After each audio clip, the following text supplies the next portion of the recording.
Você sabia que há deleites espirituais? Muita gente relaciona a palavra deleite, delícias, prazeres somente a coisas naturais e às vezes até ilícitas. Mas a verdade é que Deus nos criou para desfrutar de deleites espirituais. Esse é o assunto da nossa conversa e nos próximos minutos nós vamos entender melhor isso. Fique comigo.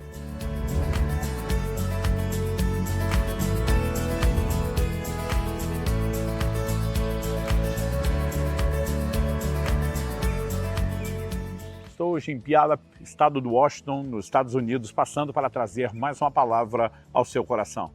No Salmo 16 e no verso 11, Davi diz: Tu me farás ver os caminhos da vida. Na tua presença, a plenitude de alegria e à tua direita, há delícias perpetuamente. Ele exalta o fato de que na presença de Deus não só alegria, mas a mais cheia e completa medida de alegria e realização pode ser experimentada nesse lugar. E ele não fala da alegria apenas como uma espécie de um sentimento etéreo, vago, subjetivo, espiritualizado. Ele traduz isso de forma prática quando diz assim: à tua direita há delícias perpetuamente. Em lugar de delícias, leia-se deleites, leia-se prazeres. Deus tem criado o homem como um ser que tem três partes distintas. 1 Tessalonicenses capítulo 5, verso 23, diz: e o vosso espírito e alma e corpo sejam conservados irrepreensíveis até a vinda do Senhor. Existem deleites na dimensão natural e física do corpo? Sim. O paladar, por exemplo, é um deles e muitas vezes saboreando a comida nós podemos nos deleitar. Esse é um de vários exemplos. Existem deleites emocionais? Sim. Há alegrias, há realizações, sejam situações familiares, sonhos realizados, mas no plano espiritual também existem deleites e, na verdade, não apenas esses existem, mas eles são os superiores, os mais completos, aqueles que mais podem produzir em nós realização. E acredito que muitos de nós temos vivido alheios a essa verdade, sem experimentar, pelo menos na prática, às vezes até sabemos na teoria, o que é a percepção dos deleites espirituais. E acredito que há um motivo para isso. Nós sofremos muita concorrência, inclusive pela busca de outros níveis de prazeres, que são aqueles que estão mais relacionados à questão natural e da carne, ainda que não sejam necessariamente os pecaminosos. Quando eu olho para as Escrituras, eu vejo, obviamente, advertências em relação a isso. A palavra de Deus nos mostra a possibilidade de que pessoas de fato supervalorizem os deleites. Antes da conversão, nós éramos chamados de escravos de todo tipo de prazeres. Mas mesmo depois da conversão, a Bíblia fala de pessoas que se tornaram mais amigos dos prazeres do que amigos de Deus.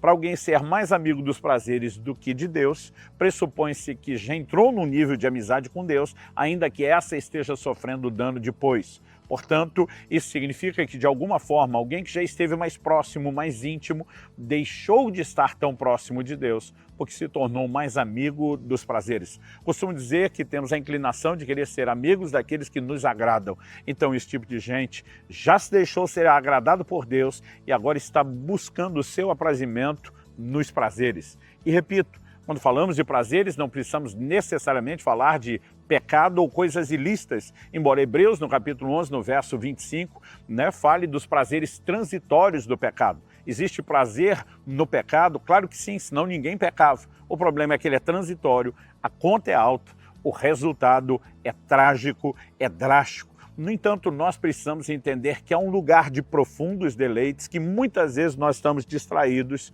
por causa do anseio e da busca por deleites apenas em fontes erradas. Em Tiago, no capítulo 4, no verso 1, a Bíblia diz: de onde procedem as guerras e as brigas que há entre vocês? De onde, senão dos prazeres que estão em conflito dentro de vocês? Outro dia alguém me disse: mas pastor, prazer não dá conflito, dá realização. Eu falei: dá realização depois de ter alcançado, embora muitas vezes a realização, em alguns casos, não seja nem um pouco duradoura. Mas quando estamos almejando conflito conosco mesmo, conflito com os outros, às vezes conflitos com Deus, quando o culpamos pela não realização desses anseios da nossa parte, e a verdade é que muitas vezes nós não apenas nos distraímos, mas na verdade nós passamos a estar num ponto de percepção de prazeres que nos rouba a capacidade dos mais profundos níveis de prazeres. Então, deixe-me dar uma ilustração. Algum tempo atrás, alguém me perguntou por que é que você tem se dedicado tanto nos últimos anos à prática do jejum, de forma recorrente, insistente, né? Jejuns prolongados. E eu lembro que eu falei para essa pessoa, falou, olha, o jejum tem me ajudado em muitas coisas, em muitas áreas, mas uma delas é a percepção dos deleites espirituais. Eu me lembro dessa pessoa me olhando e dizendo, me fale mais sobre isso. Eu falei, olha, naturalmente falando, né, quem faz jejuns prolongados sente que o paladar muda profundamente. Provavelmente não apenas por causa da desintoxicação, da limpeza que o corpo passa, mas até por aquela falta de enxurrada, né, de tantos tipos de sabores no paladar, e uma percepção se desenvolve. Então, as pessoas dizem que água, por exemplo, não tem gosto, e quem faz jejum prolongado discorda, né? Uma água com pH mais alto tem o gosto mais salobra, uma que é mais rica em minerais vai ter um gosto mais metálico. Às vezes nós estamos em lugares onde é difícil beber água porque o gosto não parece realmente agradável, e uma dica que se costuma dar é que normalmente para as pessoas fazem jejuns prolongados, às vezes se coloca um pouco de limão na água.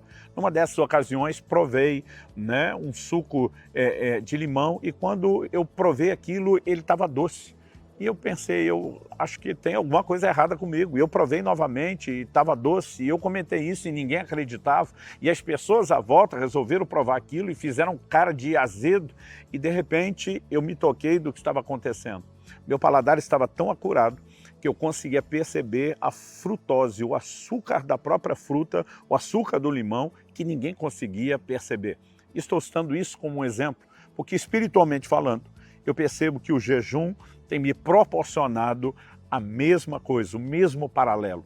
Muitas vezes eu estou lá lendo a palavra, meditando, e a sensação que eu tenho, olhando para a Escritura, entendendo, recebendo o prazer, o deleite da palavra de Deus, é de me questionar, isso foi doce dessa forma e eu é que não percebia?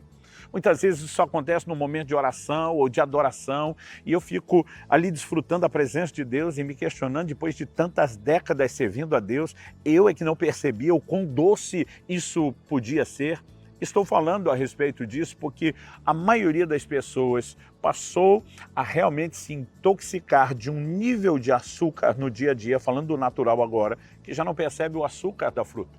Eles usam demais o açúcar industrializado, né, uma série de outros produtos. Uma vez eu vi uma pessoa, né, cobrindo a salada de fruta com leite condensado, e aquilo me deu um desespero, uma agonia, né? Para quem o próprio suco do limão muitas vezes fica doce no jejum, imagina o doce da fruta. E naquela hora a minha vontade era gritar com a pessoa, você não precisa disso. Mas eu me lembrei de quando eu consumia muito açúcar, o que hoje não é parte da minha dieta, e que eu não conseguia mais perceber o doce da fruta.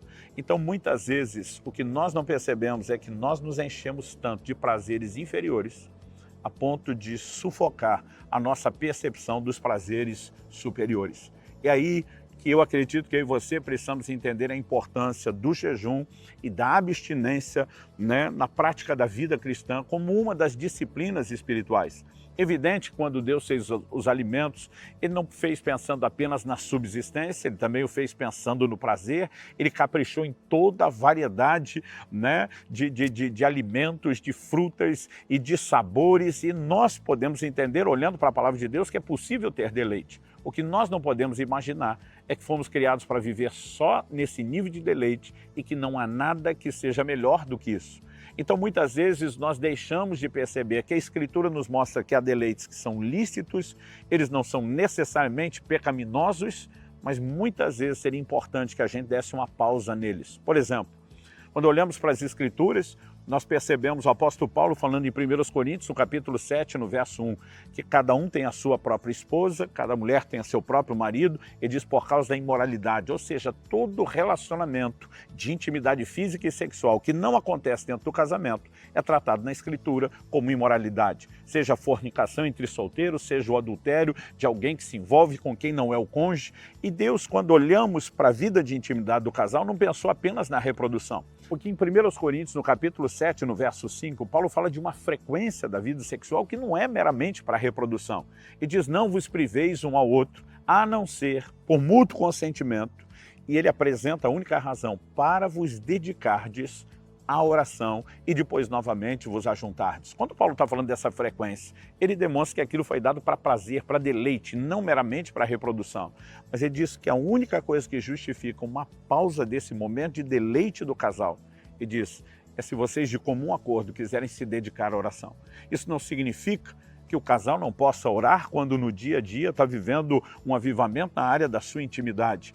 Mas isso significa que se quer entrar num lugar profundo, e a expressão ali é dedicar, então a ideia é, pausa o leite condensado, para que você possa resgatar a percepção do doce da fruta. Muitos de nós temos vivido vidas cristãs superficiais, marcadas pela religiosidade, por uma tentativa de viver o que Deus planejou, baseada somente em esforço, e mal temos entendido o que são as ferramentas e princípios espirituais que nos ajudariam, e muito menos o que é a dimensão de deleites espirituais que está à nossa disposição.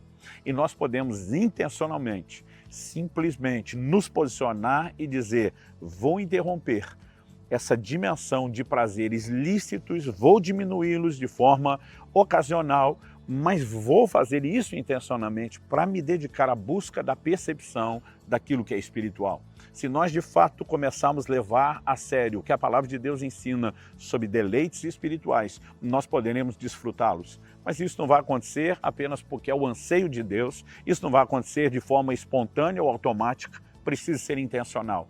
E eu e você temos que nos posicionar. Em alguns momentos será fazer morrer a carne, seu anseio por gratificações, será abrir mão até daquilo que é lícito e não é necessariamente pecaminoso, para que a gente possa desenvolver uma outra percepção.